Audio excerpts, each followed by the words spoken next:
आज की अपनी इस क्लास में हम लोग पढ़ेंगे समास। आइए देखते हैं समास क्या होता है। हम लोगों ने संधि पढ़ रखी है। संधि क्या होती है?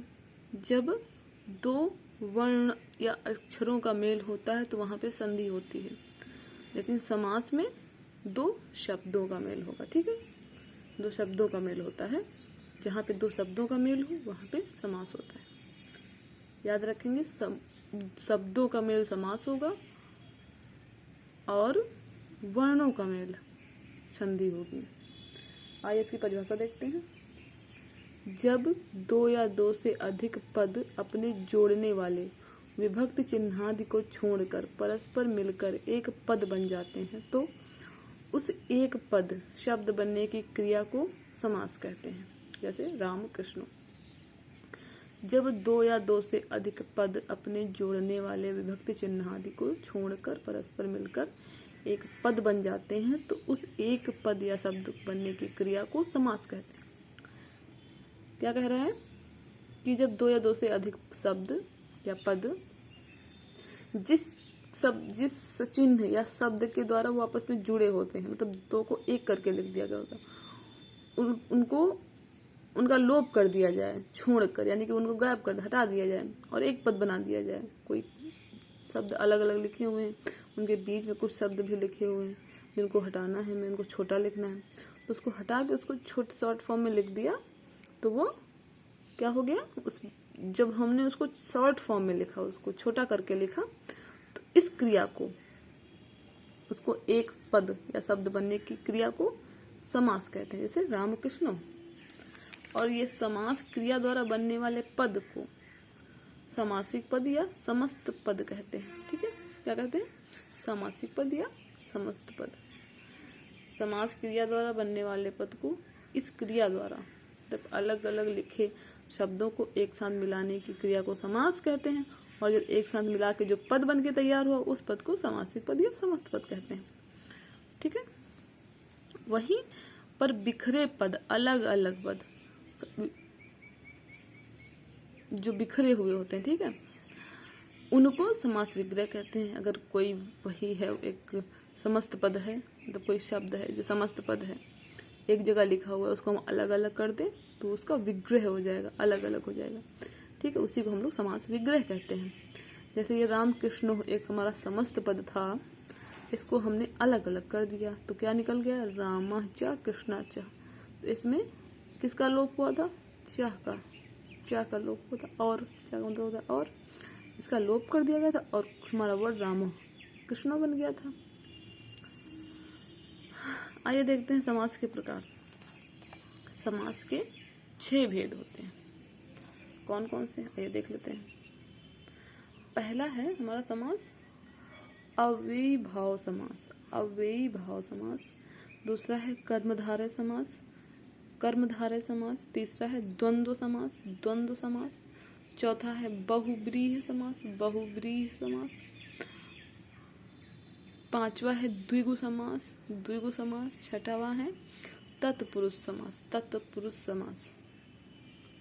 तो आइए अब इन सारे समासों को एक एक करके विस्तार से देखते हैं। क्या है इनमें?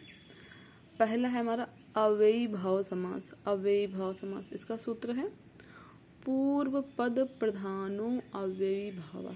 पूर्व पद प्रधानों का, पूर्व मतलब पहला, पद मतलब शब्द, प्रधानो मतलब प्रधान है, किसमें? अव्ययीभाव समास में। ठीक है, इसकी परिभाषा देख लेते हैं। अव्ययीभाव समास में पहला पद प्रधान तथा अव्यय या उपसर्ग होता है और दूसरा पद संज्ञा या विशेषण हो तो दोनों पद मिलकर क्रिया विशेषण या अव्यय हो जाते हैं। अव्ययीभाव समास में पहला पद, प्रथम पद प्रधान होता है, ठीक है, और वो एक अव्यय होता है या उपसर्ग होता है, ठीक है, और दूसरा पद संज्ञा या विशेषण हो तो दोनों पद मिलकर क्रिया विशेषण या अव्यय हो जाते हैं। क्रिया विशेषण क्या होता है? जो क्रिया की विशेषता बताते हैं। ठीक है, अगर पहला पद उपसर्ग या अव्यय है, उसको संज्ञा या विशेषण के साथ मिला दिया तो दोनों पद मिलके क्रिया विशेषण या अव्यय बन जाएंगे। ठीक है, इसके उदाहरण देख लेते हैं। पहला उदाहरण है इसका उपनगरम। उपनगरम समस्त पद है हमारा उपनगरम। इसका विग्रह होगा नगरस्य समीपम, यानी कि नगर के समीप। उपनगरम, उप जो है इसमें एक उपसर्ग है जो नगर में जुड़ के उपनगरम बन गया है, और इसका विग्रह करने पर हमें शब्द प्राप्त हुआ नगरस्य समीपम, यानी कि नगर के समीप। ऐसे ही दूसरा वर्ड है प्रतिदिनम। प्रतिदिनम, प्रति भी क्या है, उपसर्ग है, दिन के साथ जुड़ के इसने प्रतिदिनम हो गया है, और इसका विग्रह क्या होगा दिनम दिनम प्रति। दिनम दिनम प्रति, यानी कि प्रतिदिन, हर एक दिन की बात हो रही है।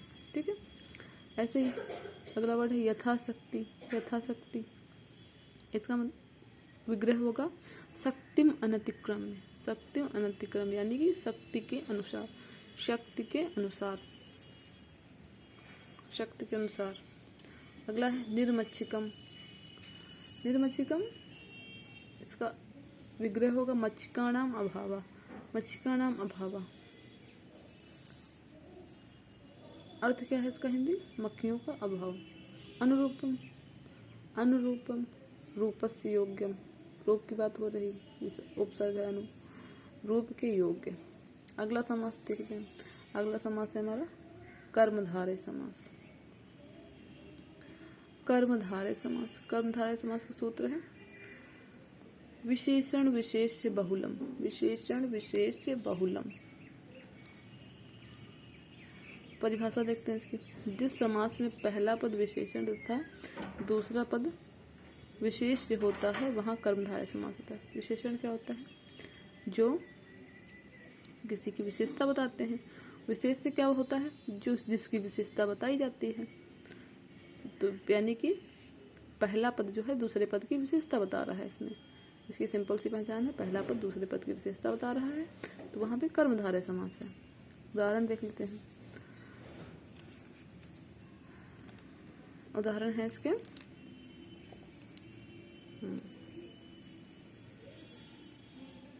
पहला उदाहरण है इसका कृष्ण सर्पा। कृष्ण सर्पा।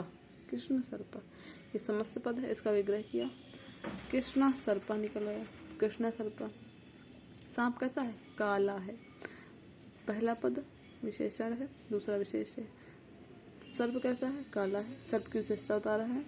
पहला पद दूसरे पद की विशेषता बता रहा है, काला सांप। महात्मा, महान चासो आत्मा। आत्मा कैसी है, महान है, महान आत्मा। तो पहला पद दूसरे पद की विशेषता, पहला पद दूसरे पद की विशेषता बता रहा है।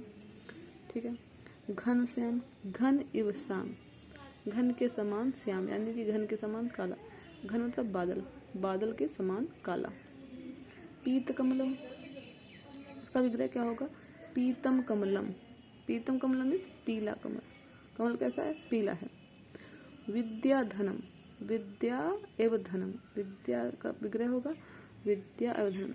धन विद्या रूपी धन। धन कैसा है, विद्या। विद्या क्या है, विद्या धन है, विद्या रूपी धन। धन क्या है, विद्या है। ठीक है, तो इसमें कौन सा समास है, कर्मधारय।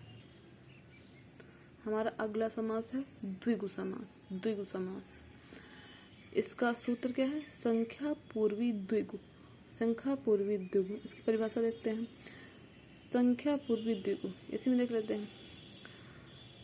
संख्या गिनती, पूर्वी मतलब पहला, द्विगु में पहला संख्या है। ठीक है, इसका परिभाषा देखते हैं। द्विगु समास में प्रायः पहला पद संख्यावाची होता है। ठीक है, पहला पद संख्यावाची होता है और वह समास प्रायः समुदाय के अर्थ में होता है, और जो शब्द होता है समझ उसका, और वो प्रायः किसी समुदाय के बारे में बात कर रहा होता है। ठीक, इसके उदाहरण देख लेते हैं। इसका समस्त पद समास है, यानी कि पंचवटी। पंचवटी देखो, गिनती है ना, पंच पहले पद में गिनती है और अगले वटी है। ठीक है, पंचानाम वटानाम समाहारा, देखो समूह की बात हो गई ना। पंचवटी, जहाँ पे 5 वटों का समूह हो, 5 वृक्षों का समूह हो, उसे पंचवटी कहते हैं। पंचानाम वटानाम समाहारा। अगला वो है त्रिलोकी। त्रिनयान, देखो तिरी गिनती है ना। त्रिनयानाम लोकानाम समाहारा। त्रियानाम लोकानाम समाहारा, 3 लोकों का समूह। समूह की बात हो रही है, गिनती भी है। दोनों शर्तें पूरी हो रही हैं, द्विगु समास है। अगला उदाहरण है त्रिभुवनम। त्रिभुवनम त्रयाणाम भुवनानाम समाहारा। त्रयाणाम भुवनानाम समाहारा, 3 भुवनों का समूह। चतुर्युगी चतुर्णानाम युगानाम समाहारा, 4 युगों का समूह। नवरत्नम नवानाम रत्नानाम समाहारा, 9 रत्नों का समूह। अगला समास है हमारा द्वंद्व समास। चा अर्थे द्वंद्व, इसका चा के अर्थ में द्वंद्व होता है। ठीक है, चा का मतलब होता है और, यहाँ पे चा या और, वहाँ पे द्वंद्व होगा। चा अर्थे द्वंद्व। परिभाषा है इसकी, जब 2 या 2 से अधिक पदों के बीच चा चा यानी कि और का लोप हो जाता है तो वहां द्वंद्व समास होता है। इसके उदाहरण देख लेते हैं। जहाँ पे चा का लोप हो वहां द्वंद्व है। इसमें एक योजक चिन्ह का भी लोप हो जाता है तब भी द्वंद्व है। इसमें योजक चिन्ह दिखेगा आपको, जहाँ पे योजक चिन्ह दिख जाए उसमें भी आप समझ लो द्वंद्व है। तो समान महत्व वाले दो जो शब्द एक साथ लिखे हों तब द्वंद्व समास होता है। ठीक है, जैसे देखो यहाँ पे रामो, इसका उदाहरण है रामो, द्वितीय विभक्ति राम की, राम रामो, मतलब दोनों राम। कौन से? रामाचा परशुरामाचा। रामो मतलब 2 राम की बात हो रही है। कौन सी? रामाचा परशुरामाचा, राम और परशुराम। देखो चा का लोप था इसमें, माता पितरो, माता चा पिता चा, माता और पिता, माता और पिता। ठीक है, चा का लोप हुआ था और का लोप हो गया। सुख दुख है, सुखम चा दुखम चा, संस्कृत में चा है, हिंदी में और, सुखम चा दुखम चा। पिता पुत्रो, पिता चा पुत्रश्चा, पिता चा पुत्रश्चा, पिता और पुत्र।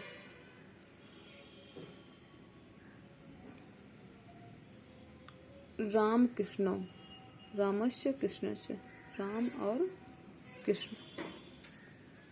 ठीक है, समझ में आ गया। चलिए हमारा अगला समास देखते हैं। अगला समास क्या है हमारा? बहुब्रीहि समास। बहुब्रीहि समास का सूत्र है अनेक मन्य पदार्थ है। अनेक मन्य पदार्थ है या अन्य पद प्रधानो बहुब्रीहा होता है। एक सूत्र और है, वो होता है अन्य पद प्रधान है, तो अन्य पद प्रधान होता है जिसमें बहुब्रीहि समास होता है। वहाँ परिभाषा देख लेते हैं इसकी। जिस समास में समस्त पद किसी अन्य अर्थ का बोध कराते हैं, जिस समास में समस्त पद किसी अन्य अर्थ का बोध कराते हैं उसमें बहुब्रीहि समास होता है। जहाँ पे मतलब जो शब्द लिखा हुआ है उसको पढ़ के लगे कि ये किसी और चीज के बारे में बात कर रहे हैं। अन्य अर्थ मतलब किसी और चीज के बारे में बात कर रहे हैं, तब वहां पे क्या होगा? बहुब्रीहि समास। ठीक है, तो इसका उदाहरण देख लेते हैं। पीतांबर, पीतम अंबर यस्य सः, पीतम अंबरम यस्य सः। पीला है वस्त्र जिसका, अंबर मतलब वस्त्र होता है, पीतम मतलब पीला होता है। पीला है वस्त्र जिसका, अर्थात कृष्ण जी पीले वस्त्र पहनते थे। अगला है चंद्रशेखरा, चंद्रशेखरे यस्य सः। चंद्रमा है शिखर पर जिसके, अर्थात शंकर जी। किसी अन्य के बारे में बात हो रही है ना, चंद्रशेखरा लिखा यानी कि हम शंकर जी की बात कर रहे हैं। लंबोदर, लंबम उदरम यस्य सः। लंबा है उदर जिसका, अर्थात गणेश जी। तो बात हम लोग गणेश जी की कर रहे हैं लेकिन उनको लंबोदर भी कहते हैं, तो किसी अन्य की बात हो रही ना, तब ये इसमें गणेश जी यानी कि बहुब्रीहि समास। ठीक है। महात्मा, महान आत्मा यस्य सः। अब महान है जो आत्मा, वो महात्मा। ठीक है। चक्रपाणी, चक्रम पाणो यस्य सः। चक्रम पाणो यस्य सः। चक्र है हाथ में जिसके, जिसके हाथ में चक्र है उसकी बात हो रही। चक्रपाणी बोल रहे हैं, किसको चक्रपाणी बोल रहे हैं? अर्थात विष्णु जी। ठीक है, बहुब्रीहि समास समझ में आ गया। अगला समास देखते हैं। अगला समास है हमारा तत्पुरुष समास। तत्पुरुष समास, तत्पुरुष समास में इसका वो सूत्र है उत्तर पद प्रधानस तत्पुरुषः। उत्तर पद प्रधान तत्पुरुषः, उत्तर पद प्रधान होता है इसमें। उत्तर पद मतलब दूसरा पद। परिभाषा देखते हैं। तत्पुरुष समास में दो पदों के बीच में द्वितीया से सप्तमी तक की विभक्तियों का लोप रहता है। इसमें द्वितीया से सप्तमी तक की विभक्तियों का लोप हो जाता है, वहाँ पे हमारा तत्पुरुष समास होता है। ठीक है, हम लोगों ने कारक और विभक्तियाँ पढ़ी थी। कर्ता ने कर्म को करण से के द्वारा, संप्रदान के लिए, देने के अर्थ में, अपादान से अलग होने के अर्थ में, पंचमी षष्ठी संबंध, काकी के रारी रे, सप्तमी अधिकरण में पे पर। तो द्वितीया से लेके यानी कि कर्म कारक से लेके हमारे सप्तमी यानी कि अधिकरण कारक तक की विभक्तियों का जिसमें लोप होता है वहाँ पे तत्पुरुष समास होता है। ठीक है, इनके चिन्ह हमको याद रखने हैं।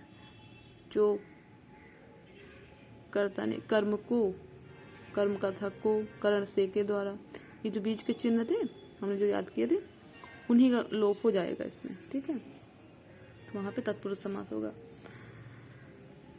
इसके आधार पे तत्पुरुष समास को भी अलग अलग 6 पार्ट में डिवाइड किया गया है, लेकिन आपके सिलेबस में सिर्फ इतना ही है कि आप तत्पुरुष समास को जानें, बस क्या होता है। तो आप इतना सिंपली जान लीजिए कि तत्पुरुष समास में जिन पदों के द्वितीया से सप्तमी तक की विभक्तियों का लोप रहता है वहाँ तत्पुरुष समास होता है। ठीक है, बाकी जब विस्तार से जब आपके सिलेबस में होगा तब पढ़ेंगे। इसके उदाहरण देख लेते हैं। चोर भयम, चोरात भयम। भय किससे? चोर से। चोर से भय, चोर भयम में चोरात भयम। बात किसकी हो रही है? चोर से भय की। ठीक है, भय किससे? चोर से। कौन सी ये है? चिन्ह करण से के द्वारा ना, करण से। तृतीया विभक्ति। ज्ञानहीना, ज्ञानेनहीना, ज्ञान से हीन, इसमें भी तृतीया विभक्ति है। देखो से चिन्ह है इसका लोप हो जाएगा, ज्ञानहीन हो जाएगा। विद्यालय,